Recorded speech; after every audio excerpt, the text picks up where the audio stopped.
মদ খেয়ে 28 টাকার পাউচ খেয়ে কি অবস্থা তার মানে নিদর্শন। 28 টাকার পাউচের উদাহরণ দেখো, চোখ মুখ ফলে গেছে, এরপর কিডনিটা যাবে, বারবার বলে কিছু করা যায় না। এই হচ্ছে বাংলার নমুনা।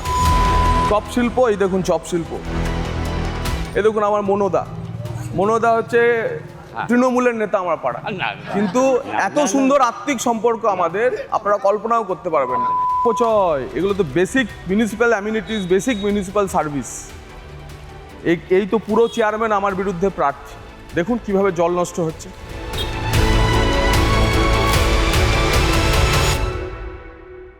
নমস্কার, নিউজ 18 বাংলায় আপনাদের সাথে রয়েছে আমি প্রিয়াঙ্কা। ভোটের ময়দানের হাওয়া কেরম বুঝতে বুঝতে আমরা বিভিন্ন জায়গা ঘুরছি, আর এই মুহূর্তে আমরা চলে এসেছি সিউড়িতে। সিউড়ি বিধানসভা কেন্দ্র যা কার্যত তৃণমূলের গড় হিসাবে পরিচিত, সেই গড়ে বিজেপি প্রার্থী জগন্নাথ চট্টোপাধ্যায়, যিনি এই পাড়ারই ছেলে। এই পাড়াতেই তার বেড়ে ওঠা, এই পাড়া থেকে সাংবাদিকতার জগতে প্রবেশ এবং সেখান থেকে রাজনীতির ময়দানে প্রবেশ। এই যে সফর, সেই সফরটা কি সত্যিই খুব সহজ ছিল, নাকি বিভিন্ন জটিলতা কাটিয়ে তাকে এগিয়ে আসতে হয়েছে? এবারের ভোটে তাঁর স্ট্র্যাটেজি কি? কোন মাস্টার স্ট্রোকে তিনি বাজিমাত করতে চলেছেন? কি ভাবনা তার? এই মুহূর্তে রয়েছেন আমার সঙ্গে বিজেপি প্রার্থী জগন্নাথ চট্টোপাধ্যায়। তিনি সকাল সকাল মন্দিরে প্রণাম করে পাড়াতে তিনি বেরোচ্ছেন, এবং এই মুহূর্তে ওনাকে পেয়ে গেছি, কথা বলবো জগন্নাথদার সঙ্গে। জগন্নাথ, মানে দিনের শুরুটা কি এইভাবেই হয়? হ্যাঁ, আর কি প্রতিদিনের মতো আজও মানে সকাল থেকে আপনারা আমাদের সঙ্গে চলে এসেছেন। তো হ্যাঁ, সকালবেলাতে কিছু মানুষজন আছে, তাদের সঙ্গে দেখা সাক্ষাৎ, কথাবার্তা বলা, আমার যে ছোট টিম আছে নির্বাচন পরিচালনা, তাদের সঙ্গে কথা বলে এইভাবে প্রতিদিন প্রচারে বেরোয়। আজকে শহরের দুটি জায়গাতে আমার প্রচার আছে, গৃহ সম্পর্ক আছে, ডোর টু ডোর আছে। কিরে, ভালো আছিস বেটা? তো আমরা জগন্নাথ দেখেছি 2021-এ তৃণমূলের বিকাশ রায় চৌধুরীর সঙ্গে আপনার যে ভোটের ব্যবধানটা ছিল, শুধুমাত্র 7,320 ভোটের ব্যবধানে আপনি হেরে গিয়েছিলেন। কোন মাস্টার স্ট্রোকে এবার সেই ব্যবধান ঘোচানো আপনি চেষ্টা করছেন? কোথায় যাচ্ছ? ঠিক ঠিক, দেখুন গতবার আমি মাত্র 2% মার্জিনে আমি এই সিটটা হেরে গেছিলাম। 45% ভোট পেয়েছিলাম, প্রায় 99,000 মানুষ, 1 লক্ষ মানুষ আমায় ভোট দিয়েছে। এবারের প্রেক্ষিতটা সম্পূর্ণ আলাদা। আমি গতবার 19 দিন, ভোটের 19 দিন আগে আমার নাম ঘোষণা হয়েছিল। 19 দিন আগে নাম ঘোষণা হওয়ার পরে, যদিও আমি এই শহরের ছেলে, কিন্তু কর্মসূত্রে আমি বাইরে ছিলাম, তাই একটাও তো ঠিক মানুষ পলিটিশিয়ান হিসেবে আমাকে তখন চিনতো না। আমার পরিচিত গণ্ডিতে আমাকে সাংবাদিক, শহরের ছেলে, আমাদের পাড়ার ছেলে এইভাবে চিনত। তো সেই জায়গা থেকে বদলে আজকে 5 বছর আমি সিউড়ির জন্য লেগে আছি। আমি বারবার যেটা বলি যে আমি সিউড়ির জন্য আমি হেরে গেছিলাম, কিন্তু আমি হারিয়ে যাইনি, আমি সিউড়িকে ছেড়ে যাইনি। তো তার একটা তো রেজাল্ট এবার মানুষের কাছে আমি পাবো। যেভাবে মানুষ আমাকে নিয়ে, আমার যেটা মনে হচ্ছে যে একটা প্রত্যাশা তাদের মধ্যে তৈরি হয়েছে, যে লোকটিকে দিয়ে হয়তো কিছু কাজকর্ম শহরের উন্নয়নের জন্য। এবং বারবার আমি সেটা বলছি যে আর সিউড়ি নয় উপেক্ষিত, সিউড়ি হবে বিকশিত। এই যে আপনি প্রত্যাশার কথাটা এখন বললেন জগন্নাথ দা, মানে এই পাড়াতেই তো আপনার বেড়ে ওঠা, এবং আপনি নিশ্চয়ই এই পাড়াকে মানে হাতের তালুর মতন চেনেন, যেখানে মানুষের প্রত্যাশা কি হতে পারে। কারণ আপনি যখন ছোট থেকে বড় হয়েছেন, এই বাড়ির কাকিমার কি দরকার, এই বাড়ির মেসোমশাইয়ের কি দরকার, তিনি কিভাবে বা কোন অসুখে ভুগছেন আপনি জানেন, সেটা কতটা আপনার ফরে যাবে বলে আপনার মনে হচ্ছে? দেখুন, আমি আমাদের পাড়া দেখলে একটা খুবই সাধারণ নিম্ন মধ্যবিত্ত এবং মধ্যবিত্ত পাড়া। আমি নিজেও একদম গরিব ব্রাহ্মণ পরিবার থেকে বিলং করি। I come from a very humble background. তো সেই জায়গা থেকে উঠে এসে পড়াশোনা করে যে কোনো মানে এই ধরনের পরিবারগুলির স্বপ্ন থাকে যে পরবর্তী প্রজন্ম দাঁড়াবে। আমি, আমার ভাই মোটামুটি একটা চেষ্টা করেছি আমাদের নিজেদের জীবনে নিজেদের মতো করে জীবনকে গড়ে তোলার জন্য। এখন কাকতালীয়ভাবে আমি রাজনীতিতেও গত 5 বছর ধরে এসে গেছি। তো সাংবাদিকতার অভিজ্ঞতা, মানুষের সঙ্গে মেশা, বাকি সব সমাজের বিভিন্ন স্তরে মানুষের সঙ্গে সাংবাদিকতার অভিজ্ঞতাটাও কোথাও না কোথাও এই রাজনীতির ময়দানে কাজে লাগবে।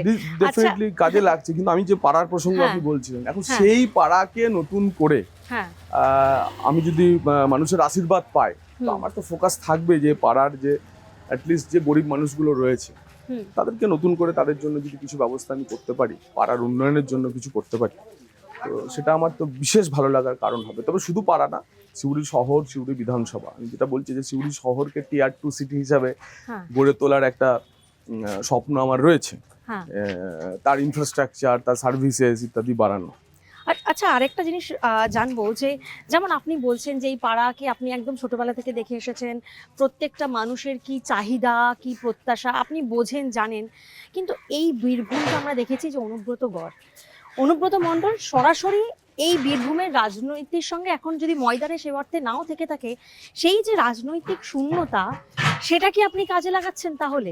মানে রাজনীতিবিদ জগন্নাথ চট্টোপাধ্যায় stand মানুষের এখানে। সব দেখুন ওখানে নেতা তখনই নেতা থাকে যখন মানুষ নেতার সঙ্গে থাকে। মানুষ বীরভূম জেলার তৃণমূলের সঙ্গ থেকে সরে গেছে। মানুষের হৃদয় থেকে যেহেতু তৃণমূল কংগ্রেস চলে গিয়ে মানুষের হৃদয়ে যেহেতু পদ্মফুল চলে এসছে, মানুষের হৃদয়ে যেহেতু এখন বিজেপি চলে এসছে বীরভূমের মানুষের মধ্যে, এবং তার প্রতিফলন আপনারা 9 তারিখের যে 9 এপ্রিলের যে প্রধানমন্ত্রীর জনসভা সেখানে আপনারা দেখেছেন। এবং যেভাবে প্রায় 2.5-3 লক্ষ মানুষ রাস্তায় বেরিয়ে এসেছে, তাতে বোঝাই যাচ্ছে যে বীরভূমের আকাশে বাতাসে একটা পরিবর্তনের ঢেউ চলছে। এবং সেক্ষেত্রে অনুব্রত মণ্ডল বলুন বা অন্য যে কেউই বলুন, তাদের আর কোনো কিছু ফ্যাক্টর কাজ করবে না। এবং এবার তো জানেন যে 24 সালের যখন লোকসভা ভোট, সেই সময় ভোটের দিন অনুব্রত মণ্ডলের বাড়িতে আমরা দেখেছিলাম হঠাৎ করে রাম ঝান্ডা উঠেছে।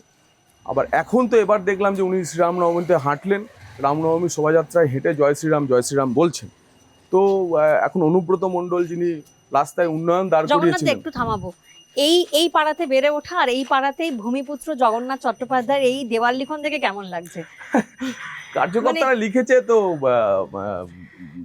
কার্যকর্তাদের পরিশ্রমের ফল প্রতিটি কার্যকর্তা। কিন্তু আমাদের পাড়াতে জগন্নাথ চট্টোপাধ্যায়ের সঙ্গে উজ্জ্বল চট্টোপাধ্যায়েরও সহাবস্থান আছে।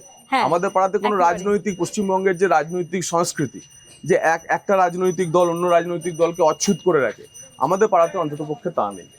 আমাদের পাড়াতে এই হচ্ছে আমাদের পাড়ার বাসন্তী মন্দির। এই আচ্ছা। বাসন্তী মন্দিরকে নিয়ে আমাদের এবার আমরা এই আটচালাটা তৈরি করেছি সবাই মিলে, পাড়ার সবারই অংশগ্রহণে আটচালা তৈরি আচ্ছা। হচ্ছে। এবং এখানে কোনো রাজনৈতিক ভেদাভেদ নেই। ওটা হচ্ছে আমাদের পাড়ার শিব মন্দির। সেই শিব মন্দিরের আমাদের নিয়মিত পূজা অর্চনা হয়। আমাদের পাড়ার মধ্যে কিন্তু পাড়াতে কোনো রাজনীতির ভেদাভেদ নেই। এই যে সব তৃণমূলের সব বড় বড় নেতারা সব পাড়ার বসে আছে, ঠিক আছে না, কিন্তু তারা সবাই সম্পর্কে আমাদের কেউ দাদা কেউ কাকু। হ্যাঁ, তো মানে পাড়ার যেহেতু আপনি এই পাড়ার, ওই জন্য মুখ চেনা, হতে পারে যে রাজনৈতিক মতামত আলাদা হতে না পারে। না, আপনারা নীতি এদেরকে আলাদা হতে জিজ্ঞেস পারে। করুন না যে আমাদের সম্পর্ক এবং পাড়ার পরিবেশে রাজনীতি আছে কি। আমি স্কুলে যেতাম, এই এই অরিজিৎদার বাড়িতে ফেনা ভাত বেগুন ভাজা খেয়ে বাড়িতে খেতাম না। বাবা আচ্ছা। মা স্কুলের ড্রেস পরিয়ে দিত, মা তো স্কুলের এখন ড্রেস কেমন পরিয়ে লাগছে দিত। আপনার, মানে যাকে আপনি ওই ফেনা ভাত আর বেগুন ভাজা খাইয়ে স্কুলে পাঠাতেন, এবং উনি মানে তৃণমূলের নেতা নন, কিন্তু তৃণমূলের সভ্য সমর্থক, ঠিক আছে না। কিন্তু তারপরেও আমার বলতে দ্বিধা নেই যে এই বাড়িতেই আমি ফেনা ভাত বেগুন ভাজা খেয়ে নিয়মিত স্কুলে গেছি। তো এই হচ্ছে আমাদের পাড়ার পরিবেশ। এবং এই পরিবেশটা যদি পাড়াকে ছাপিয়ে যদি শহর, বিধানসভা এবং রাজ্যে প্রতিষ্ঠিত হয়, শঙ্কু ভালো আছিস তো, প্রতিষ্ঠিত হয়, ভালো আছিস তো, তাহলে আমার মনে হয় পশ্চিমবঙ্গের একটি মানে সুস্থ রাজনৈতিক পরিবেশ হবে। সুস্থ কেউ কোনো রাজনৈতিক পরিবেশ। কোনো তবে কোনো যখন- দল হ্যাঁ। হেরে যাওয়ার পরেতে অন্য দল হিংসাশ্রয়ী হয়ে উঠবে না, আক্রমণ করবে না। মানে তাহলে আপনি সেই আপিলটাও রাখছেন, কারণ কি আমরা দেখেছি যে ভোট পরবর্তী হিংসা নিয়ে কিন্তু বারবার শিরোনামে উঠে এসেছে বীরভূম। সেক্ষেত্রে ভোট পরবর্তী হিংসা যাতে না হয়, তার জন্য আপনি ব্যক্তি বিশেষের নির্বাচন কমিশনের কাছে কি কি দাবি রাখবেন? ভোট পরবর্তী হিংসায় ডায়মন্ড হারবারের পর সবচেয়ে মানে আক্রান্ত জেলা যেটা ছিল সেটা হচ্ছে বীরভূম। এই বীরভূম জেলাতে 5টি খুন হয়েছিল, 3টির উপর, তারা কাকু ভালো আছো, 3টির উপর মাস রেপের ঘটনা, গণধর্ষণের ঘটনা ঘটেছিল, 8টি ঘটনা ঘটেছিল। তো এবার অন্তত পক্ষে আমরা নির্বাচন কমিশনের কাছে বলেছি যে হিংসা মুক্ত ভোট করানোর জন্য যা ব্যবস্থা গ্রহণ, ভয় মুক্ত ভোট করানোর জন্য যা ব্যবস্থা গ্রহণ সেটা আপনারা করুন। কোনোভাবেই যেন বীরভূমের মাটিতে দাঁড়িয়ে এই পরিস্থিতি সৃষ্টি না হয়। ভোটের ফলাফলের পর যারা হিংসা গতবার নির্বাচনে করেছিল, আপনারা নিশ্চিন্ত থাকুন, তারা কেউ থাকবে না গা ঢাকা দেবে। এবার আসি আপনার পূর্ববর্তী পেশা, মানে আপনি সাংবাদিকতা থেকে রাজনীতির ময়দানে আসা, মানে সাংবাদিক জগন্নাথ চট্টোপাধ্যায় এই যে রাজনীতির ময়দানে এলো, সেটা তার প্রাক্তন পেশার থেকে মানে দাদা ভালো? কতটা সুবিধা আপনি পাচ্ছেন তার হ্যাঁ। থেকে? মানে সাংবাদিকতার দরুন আপনি বিভিন্ন জায়গায় ঘুরেছেন, সেই এলাকা চিনেছেন, মানুষজন বুঝেছেন, এবং সেখান থেকে রাজনীতির ময়দানে আসা। দেখুন, সাংবাদিকতা আমার প্রায় 25 বছরের সাংবাদিকতা। সাংবাদিকতা কার্যত কিন্তু রাজনীতির সঙ্গে সম্পৃক্ত হয়ে থাকা, এবং সাংবাদিকতার বিউটি হচ্ছে একটা, ভালো তো, সাংবাদিকতার বিউটি হচ্ছে একটা যে আপনি যখন রাজনীতিতে আসেন তখন আপনাকে একটা নির্দিষ্ট দল, তার নির্দিষ্ট দলের নীতি সেই নিয়েই চলতে হয়, সেটাকেই প্রপাগেট করতে হয়। কিন্তু সাংবাদিক সত্তা হিসেবে আপনার অন্য একটি স্বাধীনতা রয়েছে যে আপনি সবার সাথে মেলামেশা করতে পারেন, সব রাজনৈতিক দলের নেতাদের সঙ্গে মেলামেশা করতে পারেন, সবার সাথে চর্চা, সবার বিশ্বাসযোগ্যতা গ্রহণ করে। এই জায়গা থেকে আপনাকে একটু কথা কাটলাম জগন্নাথ, এই যে আপনি বললেন যে সাংবাদিকতা মানে সব রাজনৈতিক দলের নেতা নেত্রীদের সঙ্গেই একটা আলাপচারিত হওয়া। আমরা দেখেছি 2014 সালে যখন মমতা বন্দ্যোপাধ্যায় তিনি প্রথমবার বিদেশ সফরে গিয়েছিলেন সিঙ্গাপুরে, তখন আপনিও গিয়েছিলেন। আপনার সঙ্গে সফর সঙ্গে আরো প্রাক্তন সাংবাদিকরা তারাও ছিলেন, যারা এখন কিছুজন তাদের মধ্যে রয়েছেন ভোটের ময়দানে, তারা লড়ছেন। সেখান থেকে বিজেপিতে যোগদান কোন ভাবনা, কোন অবস্থান থেকে? না, আমি দেখুন, আমাদের পরিবার সেকেন্ড প্রজন্মের আরএসএস। আমার বাবা এই শহরের বিজেপির শহর সভাপতি ছিলেন। আমার বাবা, আপনার সাংবাদিকতায় সেটা প্রতিফলিত হয়েছিল? একেবারেই না। পেশাদার হিসাবে যারা আমায় চেনে, আমায় জানে, এবং যাদের সঙ্গে আমার সাংবাদিকতার বৃত্তে যাদের সঙ্গে আমার ঘনিষ্ঠতা ছিল, তারাও সবাই জানতো যে আমি ব্র্যান্ডেড আরএসএস, সবাই জানতো। তার ফলে আমার বিজেপির রাজনীতিতে আসার মধ্যে পাড়ার সবাইও জানে যে আমি ছোটবেলা থেকে শাখায় যেতাম, আরএসএস করতাম। আচ্ছা, আমার পরিবারও তো, আমার বাবার বিজেপির নেতা এখানকার এই শহরে, তো যার ফলে এটা নিয়ে কোনো আর মানে কারোর মধ্যে কোনো দ্বিধা ছিল না যে আমার রাজনৈতিক অ্যালিজিয়েন্স বা রাজনৈতিক, আমি পলিটিক্যালি কোন আদর্শ নিয়ে চলি। তো যার ফলে আমি আমার রাজনীতিতে যখন সরাসরি এসেছি, আমি আমার রাজনৈতিক দর্শনের সঙ্গেই সম্পৃক্ত হয়ে কাজটি করছি। কিন্তু যতদিন সাংবাদিকতা করেছি, পেশাগতভাবে আমার স্কুলিং ছিল বরুণ সেনগুপ্তের স্কুলিং, অ্যান্টি এস্টাবলিশমেন্ট জার্নালিজমটাকেই আমি প্রেফার করেছি। আমি কোনোদিন তথাকথিতভাবে আপনাদের ডেভেলপমেন্ট জার্নালিজমের পক্ষে যাইনি। তো আমি অ্যান্টি এস্টাবলিশমেন্টে জার্নালিজম করেছি, এবং তাতে যখন যে শাসক দল ছিল তার বিরোধিতা আমাকে করতে হয়েছে। বেশ, আপনি যতবারই প্রচারে বেরিয়েছেন দেখা গেছে যে আবাস দুর্নীতি নিয়ে বারবার আপনি সরব হয়েছেন। যদি আপনি যেতেন, আপনি ক্ষমতায় আসেন, আপনি কিভাবে বাসিন্দাদের একটা স্বচ্ছ আবাস যোজনার সুবিধা পাওয়ার জন্য আপনি কি কি পদক্ষেপ নেবেন? হাউস ফর অল কেলেঙ্কারি সেটা সিউড়ি পুরসভার কেলেঙ্কারি, ভেরি লোকালাইজড কেলেঙ্কারি। আবাস দুর্নীতি আপনারা যেটা প্রধানমন্ত্রী আবাস যোজনার কেলেঙ্কারির কথা বলছেন সেটা নয়। সিউড়ি পুরসভাতে 19, 20, 21, 21, 22 সালে প্রায় 7,000 বাড়ি, 6,500-এর একটু বেশি বাড়ি দেওয়া হয়। 3,68,000 টাকা করে একটা ইউনিট, তাতে প্রায় 100 কোটি টাকার কেলেঙ্কারি হয়েছে। এবং 2,000 বাড়ি এমন বাড়ি যে রামের নামে বাড়ি এসেছে, কিন্তু রাম জানেই না শ্যামকে সেই বাড়ি দিয়ে দেওয়া হয়েছে। এবং কখনো অ্যাকাউন্ট ভাড়া দিয়ে পুরো টাকা তুলে নেওয়া হয়েছে, কখনো বা কাউকে ওই 1 লক্ষ টাকা রেখে দিয়ে বাকি টাকা নেওয়া হয়েছে, তাদের পাকা ছাদ, মানে ইনএলিজেবল যারা প্রাপক বা বেনিফিশিয়ারি, তাদেরকে বাড়ি দেওয়া হয়েছে, আর গরিব মানুষদের বাড়ি দেওয়া হয়নি। এই কথাটা বিভিন্ন জায়গাতে আমি বলছি, প্রতিটি ওয়ার্ডে তার তালিকা আমার কাছে এসেছে। এবং পুরসভার লোক কি করবেন, মানে স্বচ্ছতা প্রথম তো করব, প্রথম তো হবে যে ভারতীয় জনতা পার্টির সরকার যদি প্রতিষ্ঠা হয়, এবং ভারতীয় জনতা পার্টির সরকারের সাথে সাথে যদি সিউড়িতে বিজেপির বিধায়ক নির্বাচিত হয়, তাহলে তো যারা এই 100 কোটি টাকা দুর্নীতি করেছে তাদের শাস্তির ব্যবস্থা করতে হবে। এবং তার পাশাপাশি যে বঞ্চিত যারা, মানে আবাস যারা পায়নি, আবাস বঞ্চিত মানুষ, তাদেরকে বাড়ির ব্যবস্থা করতে হবে। এবং ডবল ইঞ্জিন সরকার হলে PM মোদির, CM মোদির যদি হয়, আমরা এই ব্যবস্থা করব। এবং সিউড়ি শহরের প্রতিটি মানুষ যাদের এখনো কাঁচা বাড়ি রয়েছে, তাদেরকে পাকা বাড়ি, পাকা ছাদ দেওয়া, এবং স্বচ্ছভাবে দেওয়া, কোনো রকম কাটমানি সিন্ডিকেটের সঙ্গে যুক্ত না হয়ে দেওয়া, তার ব্যবস্থা করব। সেই স্বচ্ছতা বজায় রাখার আশ্বাস আপনি দিচ্ছেন। একেবারে আমার শেষ প্রশ্ন, সিউড়িবাসীর জন্য, আপনার বিধানসভা কেন্দ্রে আপনার পাড়া দিয়ে আপনি হাঁটছেন, আপনার পাড়াবাসীদের জন্য 3টে প্রতিশ্রুতি কি কি বলবেন আপনি? প্রথম হচ্ছে স্বচ্ছতা। এবং এই স্বচ্ছতা মানে স্বচ্ছতা মানে হচ্ছে যে আমাদের প্রধানমন্ত্রীজির যে স্বচ্ছতার কথা, আপনি আমার দেখলেন পাড়ার মধ্যে অনেক অস্বচ্ছ বিষয় আছে, পুরো পরিষেবার বেসিক নেই, খোলা মুখ ড্রেন, আচ্ছা, ঘিঞ্জি এলাকা, রাস্তাগুলি পরিষ্কার নেই।